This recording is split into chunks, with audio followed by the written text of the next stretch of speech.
بسم اللہ الرحمن الرحیم۔ معزز ناظرین کرام، السلام علیکم ورحمۃ اللہ وبرکاتہ۔ آپ دیکھ رہے ہیں نور ٹی وی جدہ اور میں ہوں محمد عاقل۔ آج ہم گفتگو کریں گے ایک ایسی وصیت کے بارے میں۔ کہا جاتا ہے کہ اللہ کے رسول صلی اللہ علیہ وسلم نے حضرت علی رضی اللہ تعالیٰ عنہ کو یہ وصیت کی تھی کہ سونے سے پہلے کچھ ایسے کام ہیں جو کہ ہر روز کر کے سونے چاہیے۔ مثال کے طور پر دو دوستوں میں صلح کروا کے سونی چاہیے، حج کر کے سونا چاہیے، صدقہ کر کے سونا چاہیے، قرآن پڑھ کے سونا چاہیے، وغیرہ وغیرہ۔ مجھے اس بات کی پوری امید ہے کہ جس وصیت کی میں بات کر رہا ہوں، اس وصیت کی تختی کو آپ نے یا تو کتابچے کی شکل میں یا واٹس ایپ میسج کی شکل میں یا اپنی مسجد میں ایک پوسٹر کی شکل میں دیوار پر چسپا ضرور دیکھا ہوگا کہ اللہ کے رسول صلی اللہ علیہ وسلم نے حضرت علی رضی اللہ تعالیٰ عنہ کو یہ وصیت کی تھی کہ سونے سے پہلے ان اعمال کو کر کے سونا چاہیے۔ اور حضرت علی رضی اللہ تعالیٰ عنہ نے فرمایا کہ اے اللہ کے رسول، یہ تو بڑے مشقت آمیز اور بہت ہی ٹائم کنزیومنگ ایسے کام ہیں جس میں روزانہ کیسے کیے جا سکتے ہیں۔ اللہ کے رسول صلی اللہ علیہ وسلم نے جو وصیت کی تھی اس کی حقیقت کیا ہے، میں آپ کی خدمت میں سماحت الشیخ محمد بن صالح العثیمین رحمۃ اللہ علیہ کا فتویٰ پیش کرنے کی سعادت حاصل کر رہا ہوں، اس امید پر کہ آپ اس طرح کی وصیتوں کی حقیقت سے آگاہ ہو جائیں اور حقیقت اور سچ اور باطل کے درمیان تمیز کرنے لگیں۔ آئیے رخ کرتے ہیں سماحت شیخ محمد بن صالح العثیمین رحمۃ اللہ علیہ کی جانب۔ قصاصة تحمل وصية تشير إلى أن النبي صلى الله عليه وسلم قال للإمام علي رضي الله عنه ما نصه۔ ایک شخص نے یہ کہا ہے کہ مجھے کسی دوست نے یہ وصیت دی ہے، کہا ہے کہ حضرت علی بلکہ امام علی رضی اللہ تعالی عنہ کا لفظ استعمال کیا گیا ہے، سنیے۔ یا علی لا تنم الا ان تأتی بخمسة اشیاء وهي قراءة۔ اے علی، اللہ کے رسول صلی اللہ علیہ وسلم نے فرمایا 5 عمل کر کے سویا کرو، سونے سے پہلے 5 کام ضرور کر لیا کرو، اور وہ یہ ہیں: القرآن کلہ، ایک تو قرآن کریم کی پوری تلاوت کر کے سویا کرو، التصدق ب4,000 درہم، 4000 دینار درہم صدقہ دے کر سویا کرو، زیارت الکعبہ، حج کر کے سویا کرو، زیارت کعبہ کر کے سویا کرو، اپنے جنت میں اپنا گھر دیکھ کر سویا کرو، قضاء الخصوم، قال دو دوستوں جن کے درمیان آپس میں خصومت ہے ان میں صلح کروا کے سویا کرو۔ علی وکیف ذلك یا رسول اللہ، حضرت علی رضی اللہ تعالیٰ عنہ نے تعجب کے ساتھ پوچھا، اللہ کے رسول یہ کیسے ممکن ہے، یہ میں کیسے کر سکتا ہوں؟ فقال صلی اللہ علیہ اللہ کے رسول صلی اللہ علیہ وسلم نے فرمایا، وسلم اما تعلم انك اذا قرأت قل هو الله احد فقد قرأت القرآن كله۔ کیا علی یہ تمہیں اس بات کا علم نہیں ہے کہ اگر تم نے 3 مرتبہ سورہ اخلاص پڑھ لی تو تم نے قرآن کریم کو پورا مکمل کر دیا؟ وإذا قرأت الفاتحة 4 مرات فقد تصدقت ب4,000 درہم۔ 4000 درہم صدقہ کرنے کا مطلب یہ ہے کہ 4 مرتبہ آپ نے سورہ فاتحہ اگر پڑھ لی ہے تو وہ صدقے کے برابر آپ کا عمل لکھ دیا جائے گا۔ وإذا قلت لا إله إلا الله وحده لا شريك له له الملك وله الحمد يحيي ويميت وهو على كل شيء قدير 10 مرات فقط۔ اگر یہ 10 مرتبہ یہ کلمہ آپ نے کہہ دیا ہے، لا الہ الا اللہ وحدہ لا شریک لہ لہ الملک ولہ الحمد یحیی ویمیت وہو علی کل شیء قدیر، 10 مرتبہ کہا ہے تو قدرت الكعبہ، تو آپ نے کعبہ کی زیارت کر لی ہے، گویا کہ آپ نے حج کر لیا ہے۔ وإذا قلت لا حول ولا قوة إلا بالله العلي العظيم 10 مرات حسب۔ اگر یہ لا حول ولا قوة الا بالله العلی العظیم 10 مرات اگر 10 مرتبہ یہ کہہ لیا ہے تو مكانك في الجنة، تو آپ نے اپنی جنت میں مقام کو دیکھ لیا ہے وإذا قلت یا ریزرو کر لیا ہے۔ استغفر الله العظيم الذي لا إله إلا هو الحي القيوم وأتوب إليه 10 مرات فقد أرضيت الخصوم۔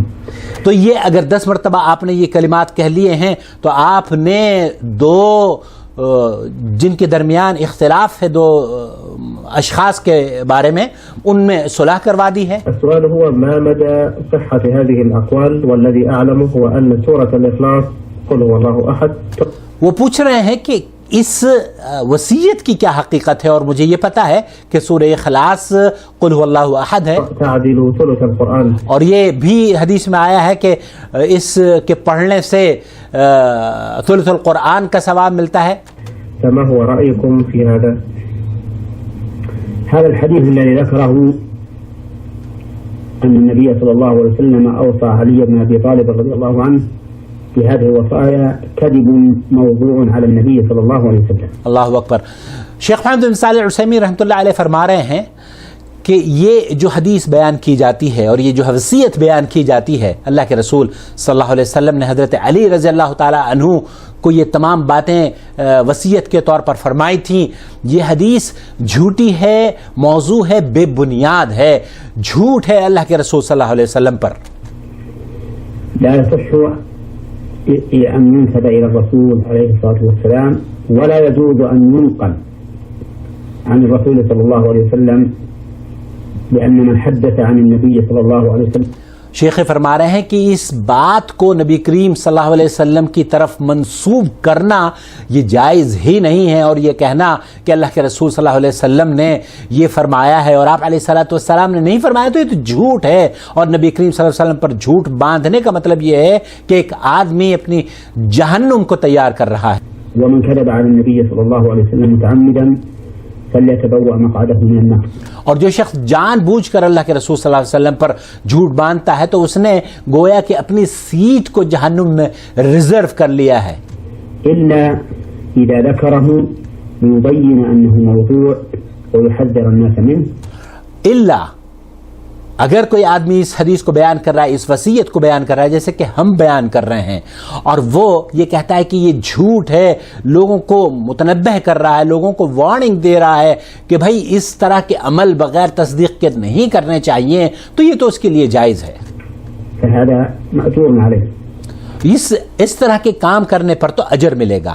آپ بھی اگر اجر حاصل کرنا چاہتے ہیں تو اس ویڈیو کو شیئر کریں اور لوگوں کو نور ٹی وی چینل کے ساتھ جوڑیں، تاکہ جتنے لوگ ہم سے جڑیں گے سب آپ کے اور ہمارے موازین حسنات میں صدقہ جاریہ کے طور پر لکھے جائیں گے. تو یہ بات نوٹ کر لیجئے، اور اگر آپ نے ابھی تک ہمارا چینل سبسکرائب نہیں کیا ہے تو پلیز سبسکرائب کر لیجئے.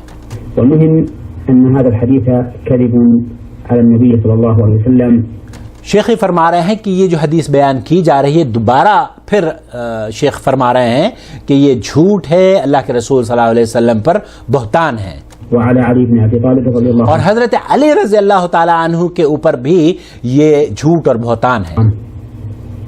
وهنا نقطة. اور ایک اہم پوائنٹ جس کی طرف شیخ اشارہ فرمانا چاہ رہے ہیں وہ یہ ہے، وهو قوله الإمام علي بن ابي طالب. سائل نے، سوال کرنے والے نے لفظ استعمال کیا ہے امام علی ابن ابی طالب. ولا ريب ان علي بن ابي طالب رضي الله عنه امام من الائمه. اور اس میں کوئی شک نہیں ہے کہ حضرت علی رضی اللہ تعالی عنہ مسلمانوں کے اماموں میں سے ایک بہت ہی معزز اور مکرم شخصیت ہیں اور امام ہیں، اس میں کوئی دو رائے نہیں ہے. كغيره من الخلفاء الراشدين. اسی طرح سے جس طریقے سے دوسرے خلفائے راشدین حضرت ابو بکر، عمر اور عثمان امام ہیں مسلمانوں کے. فابو بکر رضی اللہ عنہ امام، وعمر امام، وعثمان امام، وعلی امام. بے شک لأنهم من الخلفاء الراشدين، حيث قال صلى الله عليه وسلم عليكم بسنتي وسنة الخلفاء الراشدين المهديين من بعدي. اللہ کے رسول صلی اللہ علیہ وسلم نے فرمایا ہے کہ تم پر میری سنت اور میرے خلفائے راشدین کی سنت کو پکڑ کر رکھو، ان پر عمل کرو.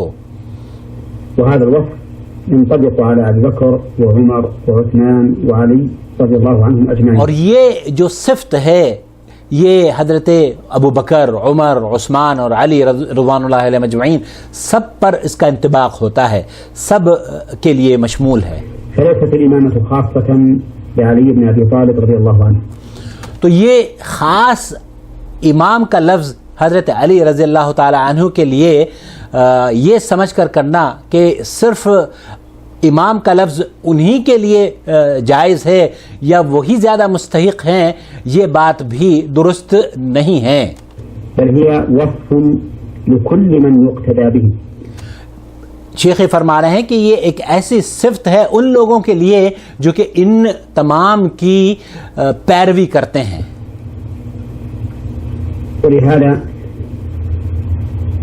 يقال لإمام الصلاة إمام الجماعة في الصلاة إنه إمام. اور اسی لیے جو ان خلفائے راشدین کی پیروی کرتے ہوئے امامت کے فرائض انجام دیتا ہے اس کو بھی کہا جاتا ہے کہ یہ امام ہے. جو نماز پڑھاتا ہے وہ بھی اس لفظ کا انطلاق اس پر بھی ہوتا ہے کہ یہ امام ہے. ويقال لمن يتولى أمور المسلمين إنه إمام. اور جو مسلمانوں کا حکمران ہوتا ہے وہ بھی اس لقب کو پاتا ہے امام کے. اس طرح کی ویڈیوز اگر آپ دیکھنا پسند کرتے ہیں تو پلیز ہمارے چینل کو سبسکرائب کریں اور بیل آئیکن بھی دبا دیں تاکہ ہماری تمام ویڈیوز نوٹیفیکیشن آپ تک پہنچتی رہیں. اپنا بہت خیال رکھیں. والسلام علیکم ورحمۃ اللہ وبرکاتہ. آپ کا دینی بھائی محمد عاقل، جدہ سے مملکت سعودی عرب.